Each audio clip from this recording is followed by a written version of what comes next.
Now then, who's here? And it's really noisy. There is apparently nowhere on a street in London that you can get a piece of quiet, because I've upgraded my periscope. You can see the green screen depictions of London streets behind me. Yep, no, that's right, I am actually in London. Brian of London is once again in London. What is it about standing outside a pub holding a drink for 3 hours? I did it for all those years, and I can't, and that bit of standing outside a pub holding a pint, I can't say I miss that very much. I kind of like the sitting down thing. But anyway, I had to jump on a stream, even though I'm really on holiday and I'm not tweeting or doing that much social medias. But Tommy Robinson has announced, of course, that he is running for the European Parliament. Once Brexit was screwed over by Theresa May, Theresa the Appeaser, Theresa May, obviously, this leaves the door open. And those of us who've known Tommy as long as I have, well, the only option really is to go full-on politics. They've removed everything else. They're removing him from all the social sites. They're squashing his rights to say anything. And now, yes, he's paid his deposit. He's running as an independent MEP. The big announcement is tonight in Manchester, or outside Manchester, Withamshire. I've already sent my regards to him. It may be that I've already had a quick meeting with Tommy, but I don't put everything on social media, that's for sure. So we're having a bit of, it's going to be really interesting. Obviously, his campaign staff, just like Carl Benjamin, Sargon of Akkad, they've established a Twitter account which isn't run by Tommy because of the lifetime ban that has been imposed on Tommy for wrong speak, wrong think. Same with Carl Benjamin, Sargon of Akkad.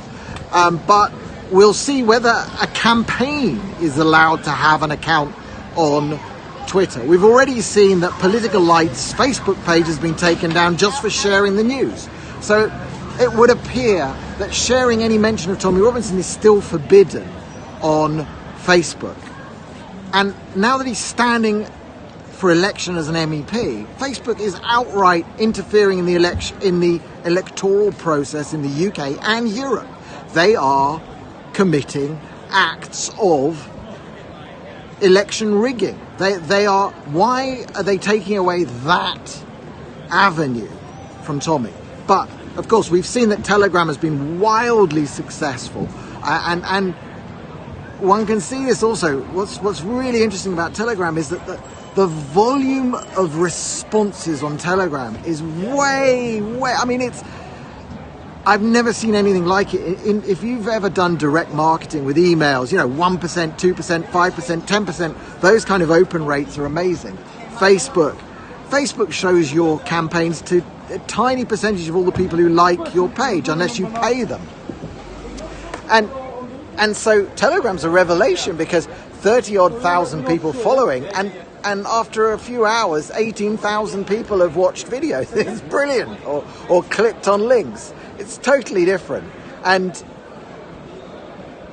it would appear that every effort to scrunch Tommy is failing, and that is just brilliant. Now, standing as an MEP, I really don't. Okay, and the press, I love this. The first article that I open in the press says that he's standing in the same region in which, what's the guy? The BNP guy, Nick Griffin, won his seat in the Northwest in the European Parliament in 2009. Nick Griffin hates Tommy Robinson. He hates me too. He hates both of us, in fact. He hates Tommy Robinson because Tommy Robinson is a race traitor who doesn't hate all black people and brown people.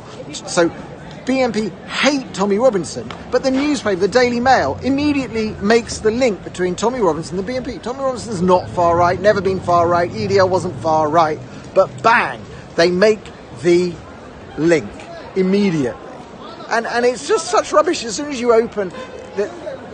I keep bringing this up. Nick Griffin has got a little document on the internet, which is basically an attack on elements of the alt-right and elements of the new right. and he attacks specifically Tommy Robinson in it, and he attacks me for taking Tommy to Israel and for the picture standing on a tank.